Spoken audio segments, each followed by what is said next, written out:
tipos de estoques que você precisa conhecer. E por que eu vou falar sobre os tipos de proteção? Você precisa saber que proteger o estoque não é só com o estoque de segurança. Esta não é a única forma de proteção com estoques. Você tem várias outras formas e é importante que você conheça por três razões, tá? Primeira delas, conhecendo todas essas outras formas, você consegue desenhar a melhor proteção para o negócio como um todo e não somente para uma parte ali que é o que o estoque de segurança consegue proteger. Então você consegue desenhar uma estratégia melhor que proteja a empresa inteira, tá? Então esta é a primeira razão. Segunda razão, entenda que o estoque de segurança ele só protege contra desvio na venda. Então se você tem alguma variação na venda, desvio no prazo de entrega do fornecedor. Então, se você tem alguma variação no lead time, no prazo de entrega do fornecedor, o estoque de segurança também protege. Então, só contra essas duas coisas. Tem várias outras variações na sua operação que o estoque de segurança não vai conseguir trazer proteção. E a terceira razão, você precisa saber responder por que você está usando determinado tipo de estoque, qual a razão, por que você colocou aquele estoque naquele momento, daquele material ou daquele produto. É importante você saber aí como explicar. E se você conhecer os tipos de proteção, você vai com certeza pensar, então eu estou usando esse tipo de proteção aqui, ou, então eu posso usar este tipo de proteção aqui nessa parte da minha operação. É muito importante que você conheça, tá?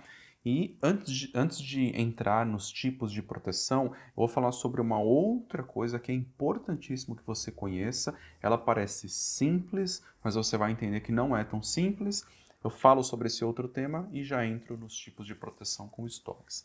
E que tema é este, tá? Primeiro, tá? Recordando aqui, eu tô com uma cola aqui embaixo, que é o artigo que eu escrevi falando sobre isso, porque assim eu consigo passar o conteúdo completo para você, eu não esqueço absolutamente nada.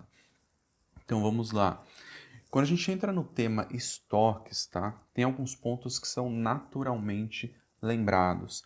E o primeiro deles é a gestão do estoque de matéria-prima ou materiais que dependem da demanda de um produto acabado, que dependem da explosão ali da lista técnica.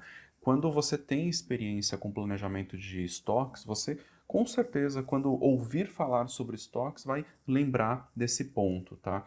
E no dia a dia de uma operação, tá? Entender que um material depende da demanda do outro material é um tema simples, direto, parece óbvio, mas não é tão óbvio assim, e eu vou explicar por quê, tá? E por que eu estou falando sobre dependente? Porque o que você precisa conhecer é que existem dois tipos de materiais, tá? Aqueles que têm demanda dependente e os materiais de demanda independente. Eu vou falar sobre os dois, não é tão simples assim, e você vai entender por que é importante você acompanhar esse vídeo até o final.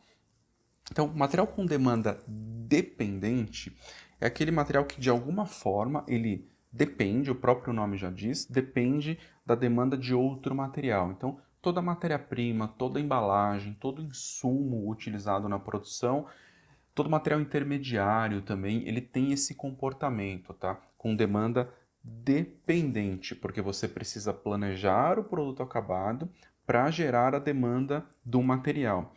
E qual a razão de eu estar aqui falando sobre algo tão óbvio, tão simples para você, tá? Eu estar gravando aqui um vídeo explicando isso. E eu vou entrar nos detalhes aqui para você entender. Primeiro que é um alinhamento de conhecimento, tá? Isso eu já falei lá no começo do vídeo. Então é importante que você tenha este entendimento sobre demanda dependente e demanda independente. E outro, tá? Segundo ponto, olhar para um material com demanda dependente é muito diferente de olhar para um material com demanda independente. Eu vou aqui trazer dois exemplos, tá?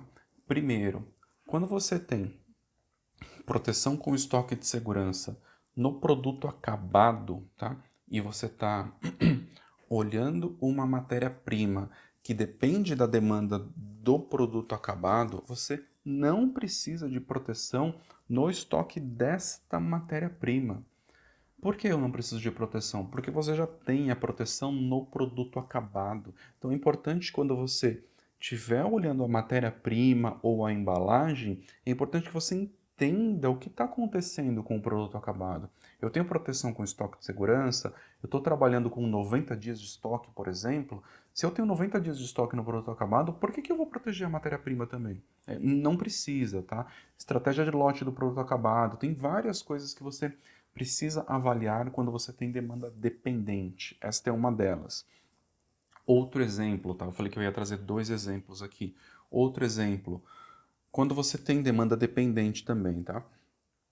Quando você está planejando os materiais, os lotes dos materiais, tamanho do lote, frequência de compra, isso tem que estar totalmente conectado ao produto acabado.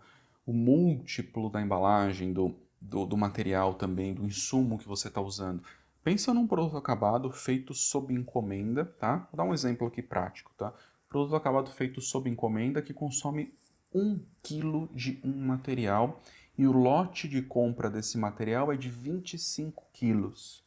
E você permanece comprando 25 quilos. Toda vez que você vai produzir, você compra 25 quilos e a validade desse material é de 3 meses, por exemplo. Toda vez que você vai produzir, você compra 25 quilos, consome 1 quilo só no produto acabado, o produto feito sob encomenda. 3 meses depois você descarta os outros 24 quilos que sobraram e o time de compras acha que está fazendo um trabalho espetacular porque está comprando a embalagem padrão do material, não está comprando spot ali, pontual, 1 quilo, fracionado, porque o fracionado é muito caro. Só que você está jogando fora 24 quilos. Então, esta conexão é importante. Tá? Eu trouxe um exemplo aqui de múltiplo de tamanho de lote, mas tem várias outras situações que você precisa olhar com cuidado a demanda dependente, tá? Olha para a origem da demanda para você poder fazer uma gestão correta da demanda dependente, da matéria-prima ou da embalagem, tá? Então, isso foi demanda dependente. E agora vamos lá, materiais com demanda independente, tudo que é produto acabado, ele é um material com demanda independente, porque quem gera a demanda é o cliente final direto, é o pedido de compra, não tem nenhum processo intermediário ali. Então, produto acabado, demanda independente. E você pode ter uma situação que o mesmo material ele tem demanda dependente e independente. Eu vou trazer aqui um exemplo, tá? Pensa num fabricante, um sistemista, tá, que produz sistemas para a indústria automotiva. Ele monta os sistemas, ele tem os componentes ali dos sistemas, ele monta, então tem um processo ali dependente, tá? Os componentes dependem da demanda do sistema, ok? E, ao mesmo tempo, esse fabricante ele vende os componentes no mercado de reposição. Então, é uma demanda dependente e independente ao mesmo tempo. A forma de olhar para isso é completamente diferente. Inclusive, a parte tributária é diferente, tá? Então, é muito importante você saber como você está lidando com um material de demanda dependente ou independente. Os impostos são diferentes, a forma de olhar é diferente, ok?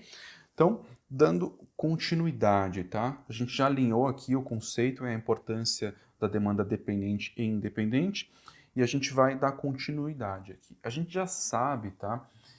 Os objetivos dos estoques. A gente já sabe por que a gente forma estoques. Então, vou falar aqui 4 dos objetivos. Melhorar o nível de serviço, melhorar a eficiência da operação, manter lotes maiores de produção e manter lotes maiores de compras. Esses são os 4 aqui objetivos ou 4 razões para você formar estoques. E 4 razões, na verdade.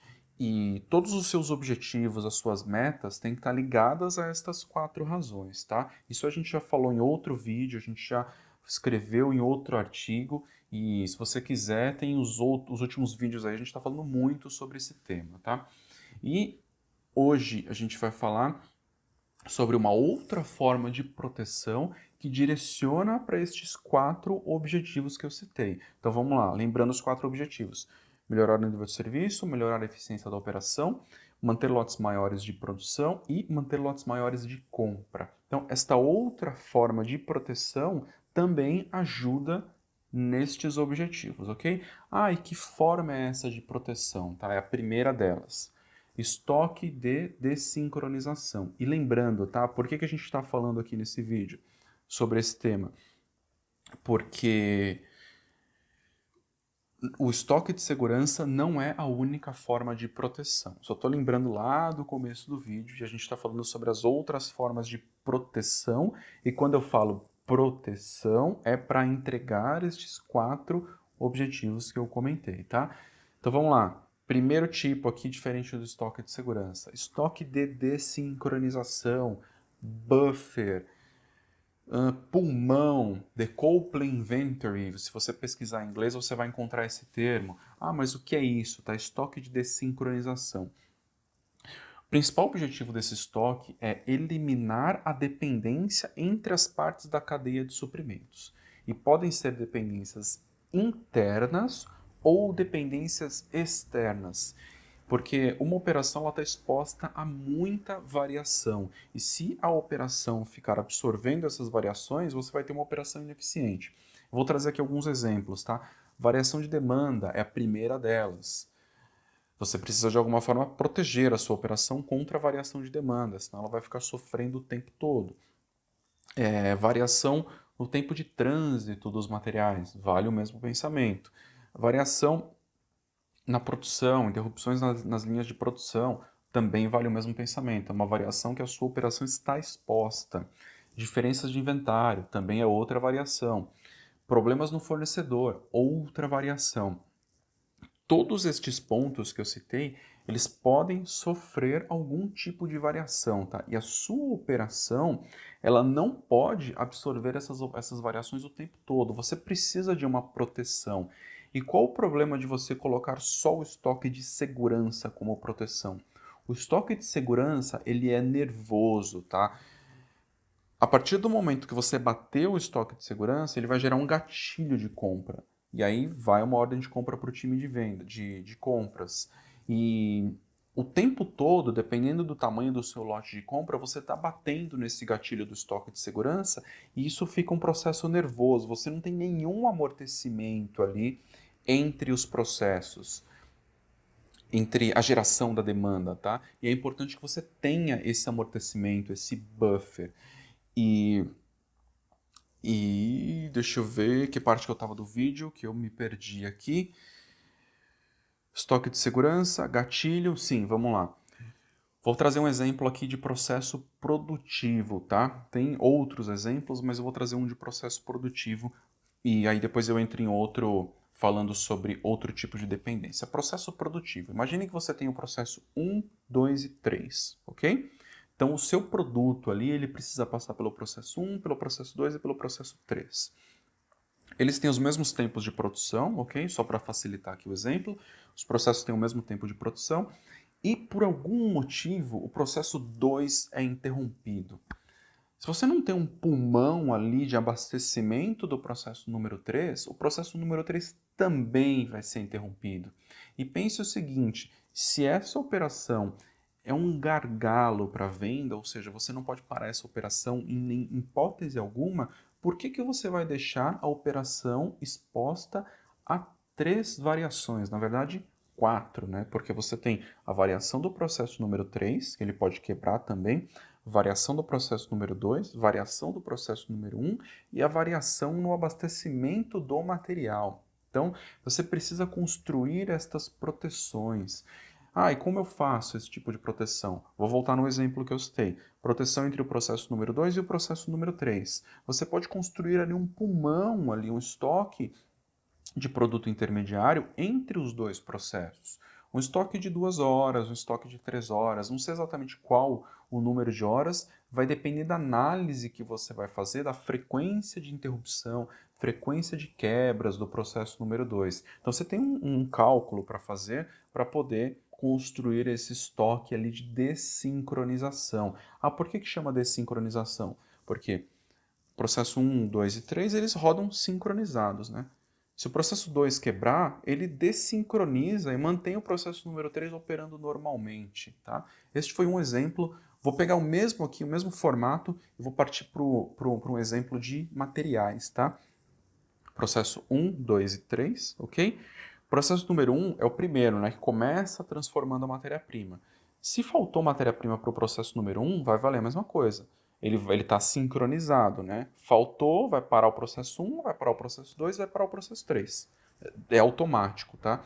Então você não pode, se por algum motivo atrasou, o fornecedor atrasou, ele teve algum problema, ou o tempo em trânsito mudou, você precisa construir um pulmão ali, um estoque de desincronização entre o primeiro processo e o tempo de trânsito do material, entre o primeiro processo e a variação do fornecedor. Então você constrói esse estoque de desincronização, porque se tiver algum problema, você consome esse pulmão, ok? Processos 1, 2 e 3 permanecem operando, consome o pulmão até se recuperar, tá? Então é muito importante que você olhe a sua cadeia de suprimentos, entenda onde colocar esse tipo de pulmão, estoque de desincronização. Então, este foi o primeiro tipo. No próximo vídeo eu vou falar sobre os outros tipos. São mais 4 tipos aí, 3 ou 4 tipos de estoque de desincronização. Deixa eu pegar um material aqui, ó. A gente vai falar depois sobre estoque de antecipação, o próprio estoque de segurança, estoques de otimização e estoques para proteção financeira, ok? Então, aguarda o próximo vídeo aí. Obrigado se você acompanhou até aqui. Conteúdo riquíssimo, tá? Melhor qualidade de conteúdo aqui, de verdade. Melhor material possível, tá? Faço uma pesquisa profunda sobre o tema para poder trazer o melhor material para você, ok? Um abraço, muito obrigado. Acompanhe os vídeos, tem muita coisa interessante para você se desenvolver no planejamento de produção, materiais e demanda. Um abraço, tchau, tchau e até o próximo vídeo.